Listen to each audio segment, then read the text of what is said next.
Hello everyone, good evening. आज हम करेंगे chapter 3 how do organism reproduce from the book of Lakshmi Singh and Manjeet Kaur, biology, class 10th, part 3, science for 10th class, part 3, biology, Lakshmi Singh and Manjeet Kaur.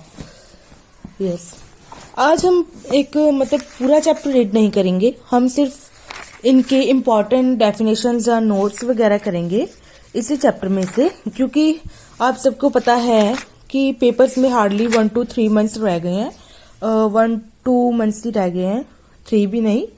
तो अगर हम एक एक chapter read करेंगे तो हमारा सिलेबस जो है वो खत्म नहीं होगा। इसलिए हम हर पैसेज में से एक ना एक डेफिनेशन उठाएंगे और उसे रिवाइज करेंगे। हर इंपॉर्टेंट डेफिनेशन को आज हम रिवाइज करेंगे। नाउ इस चैप्टर की मोस्ट इंपॉर्टेंट डेफिनेशन है रिप्रोडक्शन। कौन सी है? रिप्रोडक्शन। और आज मैं आपको ये चैप्टर इतने अच्छे से समझाऊंगी कि आपको साथ ही साथ लर्न भी हो जाएगा। The production of new organism from the existing organism of the same species is known as reproduction. Reproduction वो क्या होती है? रिप्रोडक्शन होती है कि अगर एक ऑर्गेनिज्म से दूसरा ऑर्गेनिज्म पैदा हो तो उसे कहते हैं reproduction. In more simple words, we can say that reproduction is the creation of new living things from the existing living things. अगर एक living thing पैदा हो पुराने living thing से, उसे कहते हैं reproduction. In most characteristics of living organism is their ability to produce more members of the species. Reproduction is essential for the survival of species on this earth. अगर हम अर्थ पे जीवित रहना चाहते हैं तो रिप्रोडक्शन बहुत ही इंपॉर्टेंट है, क्योंकि अगर एक इंसान इस दुनिया में आता है तो उससे जाना भी होता है, वो मर भी जाता है। अगर वो मरता है तो उसकी जगह पे एक और ऑर्गेनिज्म या एक और ह्यूमन आना बहुत जरूरी है, तभी इस अर्थ पर जो स्पीसीज हैं वो बरकरार रहेंगी, वो कंटिन्यूस रहेंगी। जैसे कि आप देख सकते हैं, humans reproduce by giving birth to babies, dog reproduce by giving birth to puppies, and most of the plant reproduce by producing seeds to grow more plants. ठीक है,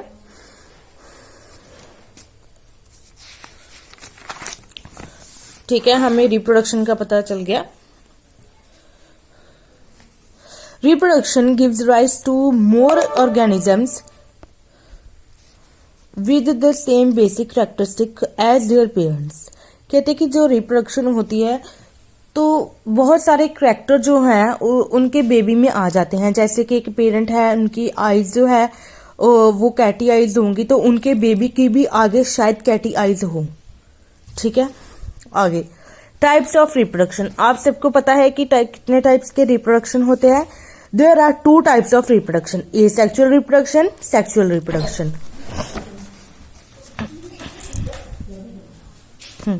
Asexual reproduction.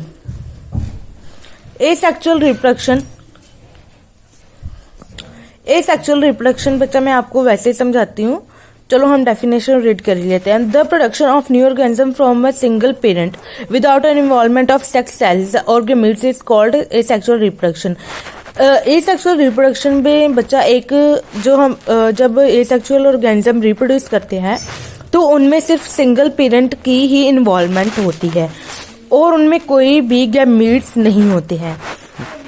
जो एसेक्सुअल रिप्रोडक्शन होती है उसमें वैसे तो 2 parents होते हैं, लेकिन एसेक्सुअल रिप्रोडक्शन में सिर्फ एक ही पेरेंट्स की इन्वॉल्वमेंट होती है। और some of the example of asexual reproduction are binary fission in amoeba, budding in hydras, spore formation in rhizopus fungus or bread mold, regeneration in planaria platform or fragmentation in spirogyra, and vegetative propagation in flowering plants like rose plant. ये सब जो है वो asexual की आगे examples है। जो asexual है रिप्रोडक्शन जो है वो 2 टाइप्स का है आगे, ठीक है। लेकिन जो 2 टाइप्स हैं वो है asexual reproduction and sexual reproduction. लेकिन जो एसेक्सुअल रिप्रोडक्शन है उसकी भी आगे 6 टाइप्स हैं। ये आपको मैं शो कर रही हूँ। उसकी भी आगे 6 टाइप्स है. There are 6 types of asexual reproduction: binary, budding, fragmentation, regeneration, spore formation and vegetative propagation. Now sexual reproduction. Sexual reproduction होता है बच्चा, एसेक्सुअल रिप्रोडक्शन में सिर्फ एक सिंगल पेरेंट की इन्वॉल्वमेंट होती थी, लेकिन जो सेक्सुअल रिप्रोडक्शन है उसमें 2 पेरेंट्स की इन्वॉल्वमेंट होती है. ठीक है, एक मेल होता है और एक फीमेल होता है. जी आप सबको पता है कि एक मेल पेरेंट होता है और एक फीमेल पेरेंट होता है, और उनमें गैमीट भी होते हैं. और जो मेल गैमीट होता है उससे हम कहते हैं स्पर्म, और जो फीमेल गैमीट होता है उससे हम कहते हैं ओवम. ओवम, ओवा, एग, सोन. Now the basic difference between asexual and sexual reproduction is that only one parent is needed in sexual reproduction, whereas 2 parents are needed in sexual reproduction. बच्चा most common बच्चा ये बहुत ही common example है और difference है sexual और asexual reproduction में, कि एसेक्सुअल रिप्रोडक्शन में गैमीट्स की नीडेड होती है और एसेक्सुअल में there is no involvement of gametes. Now अभी हम बात करेंगे एसेक्सुअल रिप्रोडक्शन की. ठीक है, एसेक्सुअल रिप्रोडक्शन हमने पहले भी पढ़ा था इन प्रीवियस कि एसेक्सुअल रिप्रोडक्शन की आगे 6 टाइप्स होती हैं. फर्स्ट टाइप से fusion, budding, spore formation and regeneration. 5th is fragmentation and 6th is vegetative propagation. First है फ्यूजन. फ्यूजन बच्चा क्या होती है, हम रीड करेंगे इसकी definition. In the process of fission, a unicellular organism splits or divides to form new organism. बच्चा fission में एक ऑर्गेनिज्म जो है वो अपने आप को 2 पार्ट्स में डिवाइड कर लेता है. ठीक है, in the process of fission a unicellular organism splits or divides to form 2 और मोर न्यू ऑर्गेनिज्म. कहते हैं कि जो फिजन है उसमें जो ऑर्गेनिज्म है वो अपने आप को डिवाइड कर लेता है या सेपरेट कर लेता है इनटू 2 मोर न्यू ऑर्गेनिजम्स. ठीक है, और फिजन में एक ऑर्गेनिज्म अपने आप को नए 2 ऑर्गेनिज्म में डिवाइड कर लेता है. ठीक है, फिजन की आपको समझ आ गई. और फिजन के आगे भी 2 टाइप्स की फिजन होती है. एक होती है बाइनरी फिजन और एक होती है मल्टीपल फिजन. एक होती है बाइनरी फिजन और एक होती है मल्टीपल फिजन. नाउ हम करेंगे बाइनरी फिजन. ठीक है, बाइनरी फिजन बच्चा बाइनरी फिजन में होता है a binary fission the parent organism separate और divide to form 2 new organism. जो बाइनरी फिजन है उसमें जो एक ऑर्गेनिज्म होता है वो सिर्फ 2 पार्ट्स में ही डिवाइड होता है, नो मोर पार्ट्स. ओके, जो बच्चा बाइनरी फिजन होता है वो भी सिमिलर फिजन ही होता है.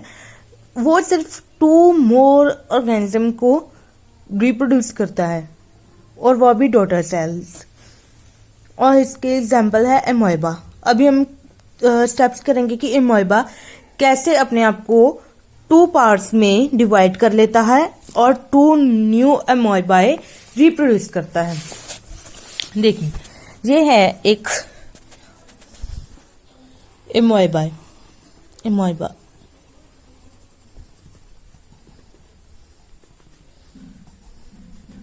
ठीक है, यह है कि एमोइबा जब इस मतलब जब ये फुली ग्रोन हो जाता है, ये हमारा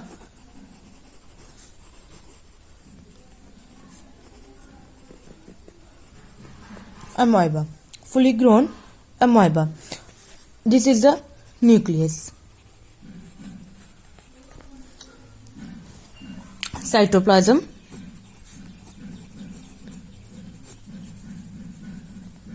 ठीक है, now this amoeba is the parent cell or parent amoeba. ठीक है, वो आगे क्या करेगा,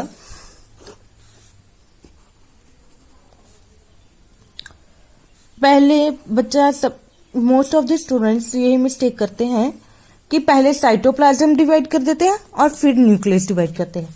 नो, पहले होता है न्यूक्लियस डिवाइड। ये देखिए, जो न्यूक्लियस है वो 2 हिस्सों में डिवाइड हो रहा है, ठीक है।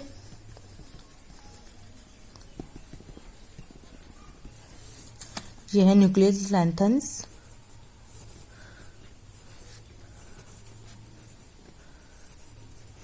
ठीक है। न्यूक्लियस डिवाइडिंग,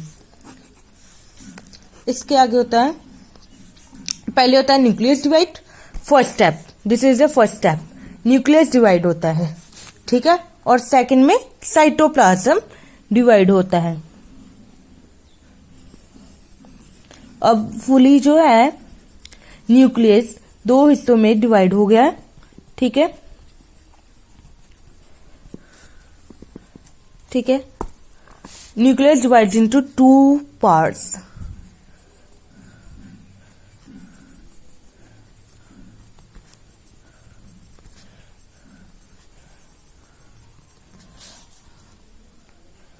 फिर साइटोप्लाज्म डिवाइड होता है,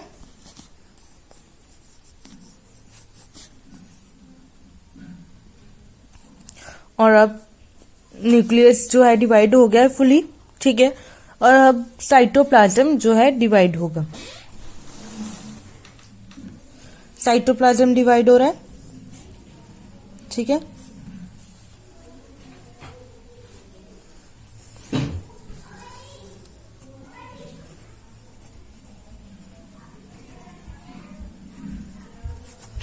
और इसका अगला स्टेप है कि ये 2 इमोबाई फॉर्म कर देता है।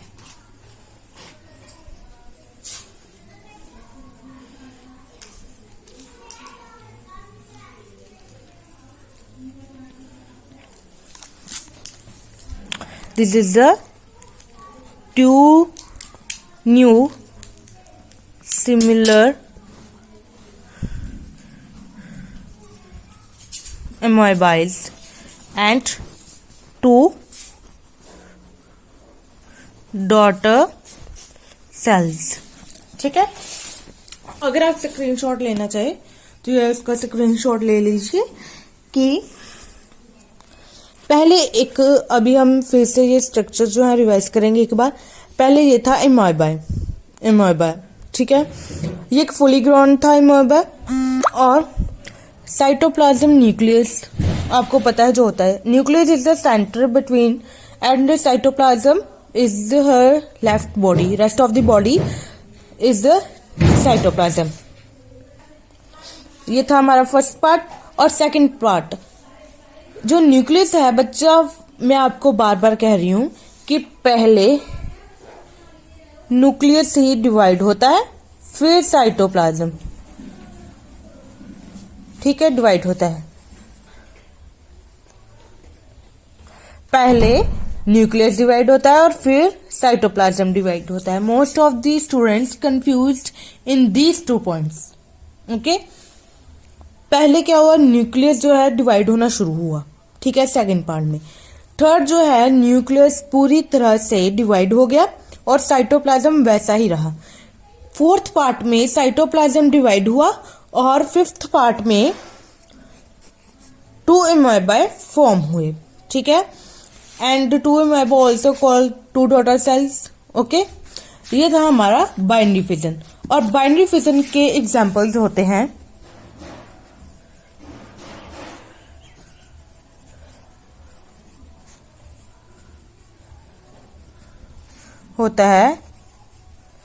amoeba एंड पैरामीशियम, ठीक है। आप पैरामीशियम भी देख सकते हैं, ठीक है। और बाइनरी फिजन का बच्चा मतलब क्या होता है, binary fission means separating into 2। ये देखिए मैंने पहले चैप्टर किया था तो मैंने छोटी छोटी पॉइंट्स जो थे वो लिख लिए थे। बाइनरी फिजन का मतलब भी यही होता है कि सेपरेटिंग इनटू 2। ये सिर्फ 2 में ही सेपरेट होता है, not more than 2. Now second is the multiple fission. Multiple fission क्या होता है बच्चा? मल्टीपल फिजन होता है, हम इसकी डेफिनेशन रीड करेंगे. In multiple fission the parent organism split और divide into form many new organism at the same time. जो बाइनरी फिजन था वो सिर्फ 2 पार्ट्स में डिवाइड होता था, लेकिन जो मल्टीपल फिजन है वो मोर देन 2 में डिवाइड होता है. ठीक है, ये आपको समझ आ गया. नाउ आपको डेफिनेशन समझ आ गई होगी मल्टीपल फिजन की, और अब हम इसकी एक एग्जाम्पल भी करेंगे. ठीक है, मल्टीपल फिजन की. और मैं आपको ये भी बता दूं कि जब एमोइबा को फेवरेबल कंडीशंस नहीं अवेलेबल होती, अनफेवरेबल कंडीशंस होती हैं, तो वो भी मल्टीपल डॉटर सेल्स रिप्रोड्यूस कर देता है. ये आपको किसी ने नहीं बात बताई होगी, सिर्फ मैं ही बता रही हूं कि एमोइबा बी मल्टीपल फिजन क्रिएट करता है जब उसको अनफेवरेबल कंडीशंस मिलती हैं. चलिए अब हम करते हैं एक डायग्राम मल्टीपल फिजन से भी. ठीक है, ये देखिए, अभी हम करेंगे, देखिए मल्टीपल फिजन. पहले एक न्यूक्लियस होता है. ठीक है, this is the nucleus, this is the cytoplasm. और बच्चा जो बाइनरी फिजन था उसमें सिस्ट नहीं होता है, ना ही सेल होता है, मतलब सेल होता है लेकिन सिस्ट नहीं होता, प्रोटेक्टिव वॉल जिसे कह देते हैं वो नहीं होता, लेकिन मल्टीपल फिजन में ये होता है.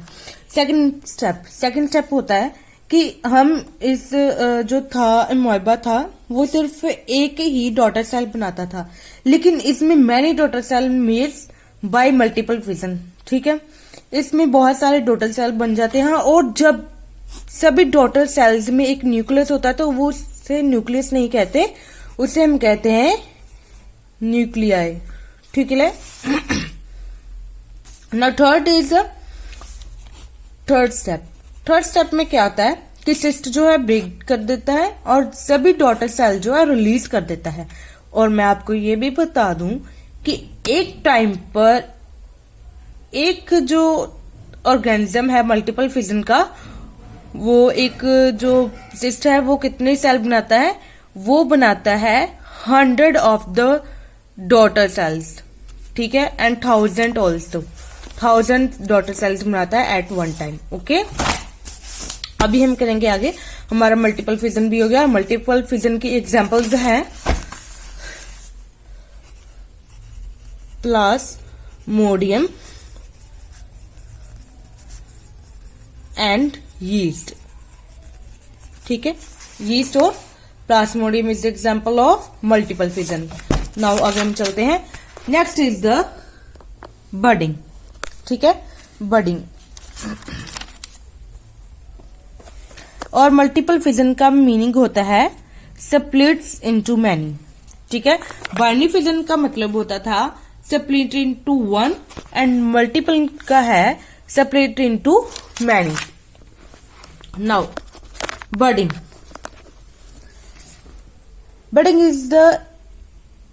is an asexual method of reproduction. In budding, a small part of the body of the parent organism grows cut out as a bud, which then detach and becomes a new organism.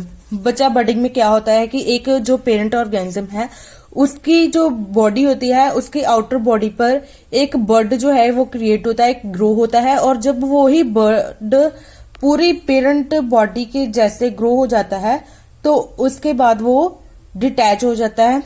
ठीक है, और separate हो जाता है. फिर वही जो bird था, ठीक है, न्यू सेपरेट जो होता है वो एक मतलब पूरे न्यू ऑर्गेनिज्म में फॉर्म हो जाता है. जैसे बर्डिंग की एग्जांपल है हाइड्रा. ठीक है, बर्डिंग की एग्जांपल है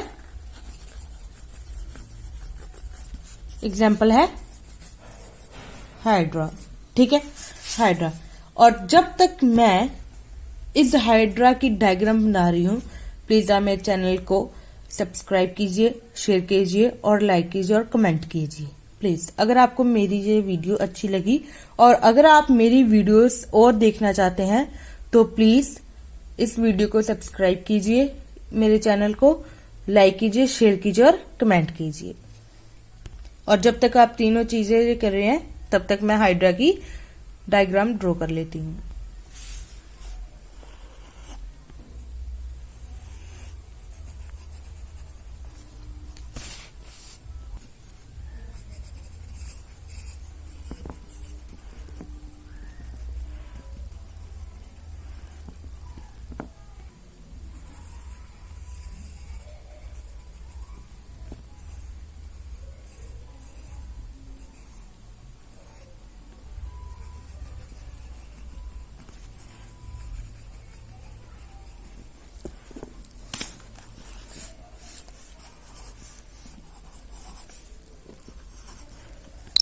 आई होप आपने मेरे चैनल को सब्सक्राइब किया होगा, शेयर, कमेंट और लाइक भी किया होगा।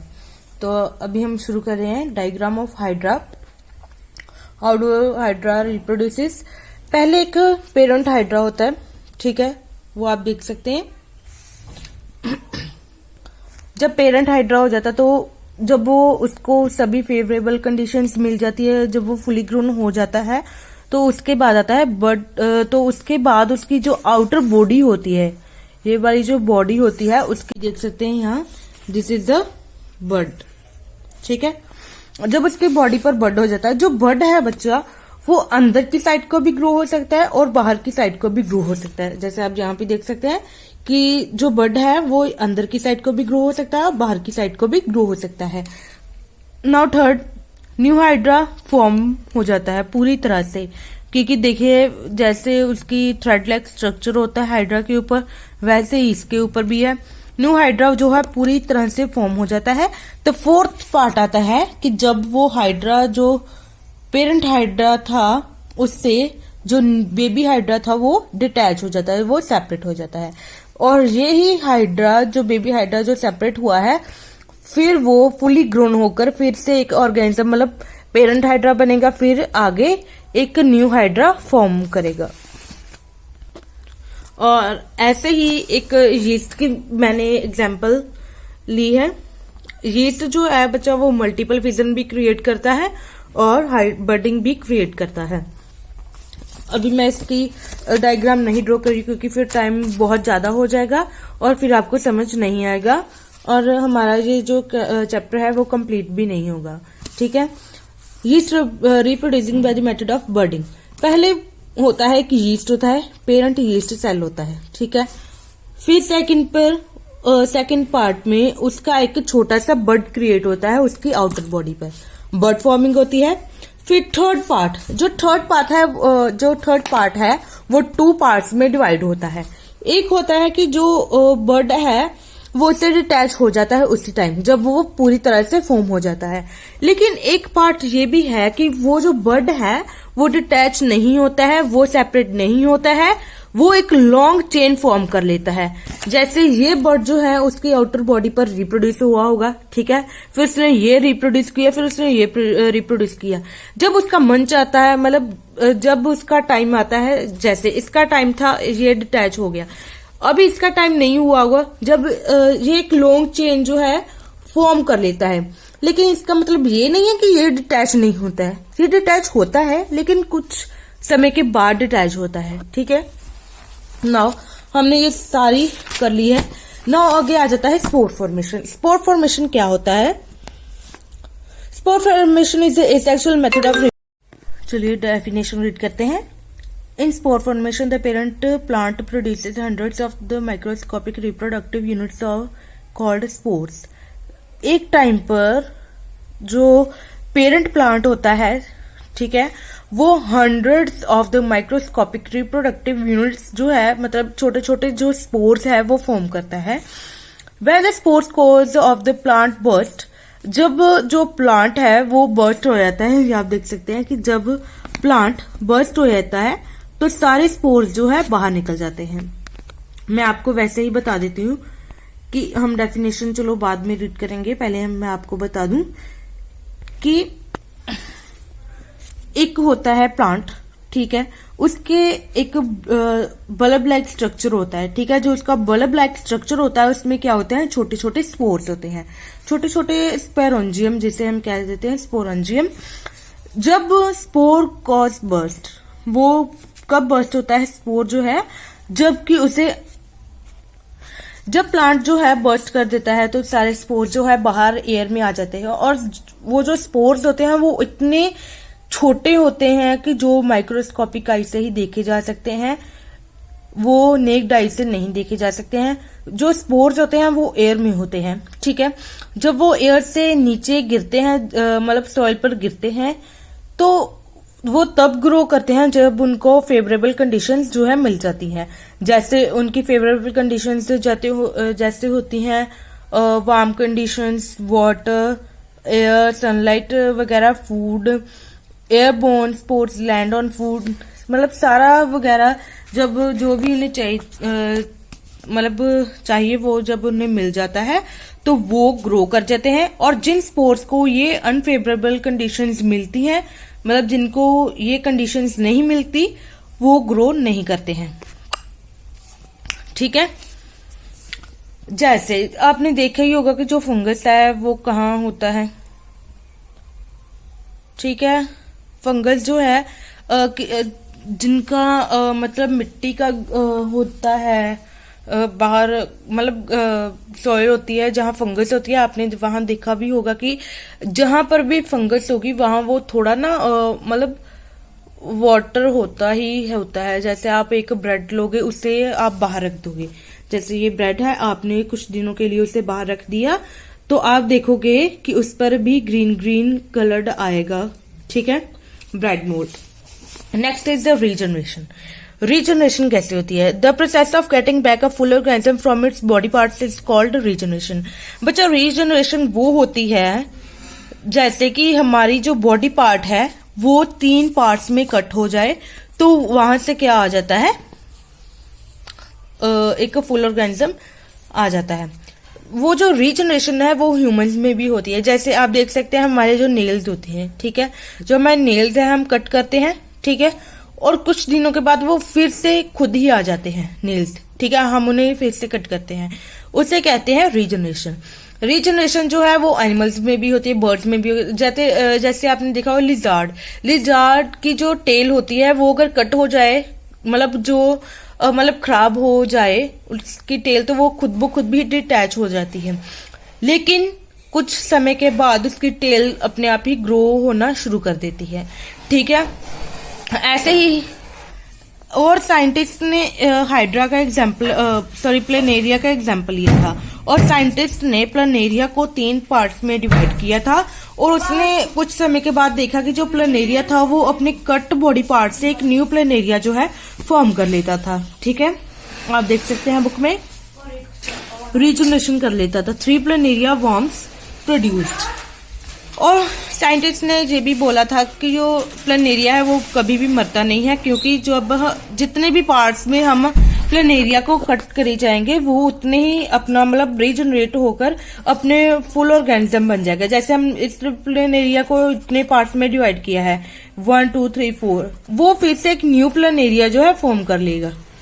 4 प्लेनेरिया फॉर्म किया, हम उससे भी कट कर देंगे, वो फिर से एक न्यू प्लेनेरिया बन जाएगा। ऐसे होती है regeneration in planaria. Human beings also form regeneration, ठीक है।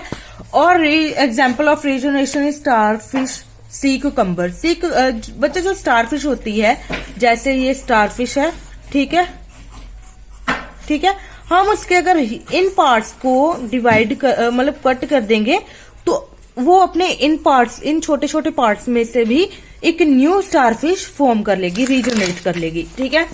Next is the fragmentation. Fragmentation बच्चा वो होती है कि अगर हम इसे बॉडी पार्ट में से खुद कट कर दे तो वो एक उन्हीं बॉडी पार्ट जो कटे हुए थे उनसे एक न्यू अगर स्पाइरोगैरा फॉर्म कर लेगी तो वो क्या होगा, फ्रेगमेंटेशन। जैसे फ्रेगमेंटेशन होती है स्पाइरोगैरा, सी एनमोनी, ठीक है। स्पाइरोगैरा की हम लेते हैं कैसे होती है स्पाइरोगैरा। ये देखिए, ये है स्पाइरोगैरा, ठीक है। स्पाइरोगैरा के भी बच्चा ऐसे पार्ट होते हैं, ठीक है। वो जब मैच्योर स्पाइरोगैरा बन जाता है तो वो अपने आप को बॉडी पार्ट्स में से डिवाइड कर लेता है, ठीक है, और वो कट हो जाते हैं बॉडी पार्ट्स करके और जो कट बॉडी पार्ट्स हैं वही एक फिर से फ्रेगमेंटेशन करके अपने बॉडी पार्ट को एक फुली मैच्योर स्पाइरोगैरा बना लेते हैं। Next is the vegetative propagation. Vegetative propagation क्या होती है? In vegetative propagation, new plants are obtained from the parts of the old plants. ऐसे ही रिप्रोडक्शन से एक न्यू प्लांट फॉर्म्ड होता है उसके पुराने प्लांट से। बचा वेजिटेटिव प्रोपगेशन 3 टाइप्स होती है। वेजिटेटिव प्रोपगेशन है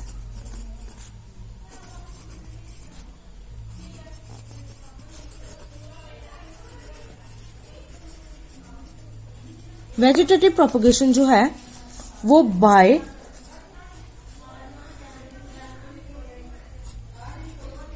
लीफ, बाय स्टेम और बाय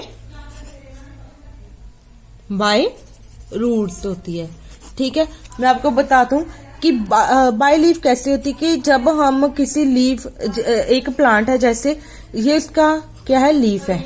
ठीक है, ये इसका क्या है? लीफ है। ठीक है, अगर हम उस प्लांट के एक लीफ को हम उसे कट कर देंगे तो वो जो लीफ है अगर हम उसे मतलब प्लांट करेंगे, मेरी ड्राइंग बच्चा इतनी अच्छी नहीं है कि मैं ड्रॉ कर आपको दिखा सकूं। देखिए कि ये एक क्या है? लीफ है। हम कर रहे थे वेजिटेटिव प्रोपगेशन। बच्चा वेजिटेटिव प्रोपगेशन होती है by 3 methods, by leaf, by stem and by roots. By leaf होती है ब्रायोफिलम में। ब्रायोफिलम बच्चा एक ऐसा प्लांट है जैसे उसे हम कहते हैं हिंदी में पत्थर चट का पौधा होता है वो। ठीक है, और उसके लीफ में आपने देखा होगा, ध्यान से कभी देखना कि उसके लीफ में ऐसे, ठीक है, ऐसे छोटे छोटे जो सीड्स हैं वो उगे होते हैं, प्लांट्स जैसे हम कहते हैं। तो अगर हमें पत्थर चट जो पौधा होता है उसका अगर हम एक लीफ जो है वो लेंगे और उसे हम माटी में गाड़ देंगे तो वो एक फुली ग्रोन प्लांट आ जाएगा। ठीक है, और बाय स्टेम होती है मनी प्लांट में। आपने देखा होगा कि मनी प्लांट की अगर हम छोटी सी भी स्टेम जो है वो लेंगे और मिट्टी में गाड़ देंगे तो वो एक न्यू मनी प्लांट हमें मिल जाएगा। बाय रूट्स भी बहुत प्लांट्स में होती है।